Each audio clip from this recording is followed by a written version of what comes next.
Well, sa amin sa ngayon, unfortunately, malaki talaga yung problema kinakaharap ng ekonomiya at ng ordinaryong Pilipino. Bago pa man nilusob ng US yung Iran, walang makatwirang paglusob. Pero sa amin, um, okay, I mean, maari makatulong ng konti ng bahagya yung pagtanggal ng excise tax dun sa produktong petrolyo. Malaking bagay syempre dun sa pagtanggal ng 10 piso sa gasolina, 6 na piso sa diesel, 5 piso sa kerosene. Pero tingin namin hindi sasapat eh. Siguradong may kaunting tulong yan. Pero sa laki ng problema kinakat ng mga Pilipino, even before yung pag-atake, na lalong lumalala ngayon, sa bagit nyo nga, sa pagtaas ng presyo ng produktong petrolyo at darating na pagtaas ng presyo ng bilihin, tingin namin kaunting pakinabang sa excise tax pero hindi dapat yung iba pang kailangan suporta ng gobyerno. Unang-una, kailangan questionin natin actually pa rin yung yung pagsisingil ng mga kumpanya ng langis kasi nagtataka kami hindi masyado pumapasok sa usapan yan. Noong nakaraang taon, hindi ipinas through ng mga kumpanya sa langis yung mas murang pandaigdigang presyo ng produktong petrolyo. So nagtataka kami ngayon, ang laki naman nila magtaas ngayon. So parang take as given na yon, tingin namin hindi yun dapat. Kailangan questionin din actually even yung presyo ng mga kumpanya. Pero ganun pa man, makatulong excise tax pero andyan pa yung kailangan na suporta sa subsidio, subsidio, ayuda at iba pa.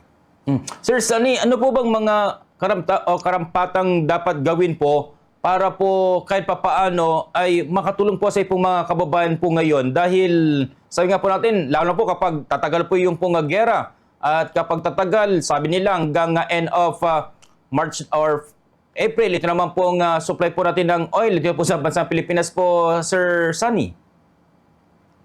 Well, sa amin, ang pinaka-minimum talaga ay kailangan talaga yung immobilize na yung suporta dun sa mga transport, yung mga subsidio dyan, yung suporta para sa mga magsasakamaang isda, at actually suporta para sa mga mahirap na Pilipino, yung ayuda. Alam ko, sabihin ng gobyerno, paano namin ibibigay yan na binawasan nga yung kita? Isususpende yung excise tax. May argumento namin dyan, nasa kapangyarihan ng gobyerno, maningil ng buwis, ng tama, dun sa mga malaking kumpanya, at nasa po din po ng gobyerno din na magpato ng dagdag na buwis sa mga bilyonaryo para makapaglikot ng rekurso na kinakailangan para sa lahat ng mga intervention na kailangan. Tapos, sorry, kailangan ko din ihabol. Pagtanggal ng excise tax, hindi siya automatic eh. Ang kanilang pamantayan doon, kailangan yung average price ng Dubai lumagpas ng $80 per barrel sa isang buwan bago isuspende. So, yan. Ibig sabihin contingent pa yung emergency powers na yan at yung pagtanggal, kinakailangan may trigger amount pa para masuspend yung excise tax. So, hindi pa sigurado kung gaano katagal. Alam ko nga may maximum yata sa proposal, may maximum na 6 na buwan dun sa bill at hanggang kasalaman 2026. Yes, sir. And Sir Sunny... 2028 pala, sorry. Yes. Sir Sunny, sa ngayon po, no, dahil hindi pa naman po ramdam, pero at least ina-expect na po natin na ito nga pong mga bilihin na yung paggawa kasi karamihan naman po factory at naman po ay pinapatupad po or ginagamitan po ng gasolina, kung ano man pong produktong petrolyo, yung kala po nga paggawa. So, anong nakikita po natin with this inflation?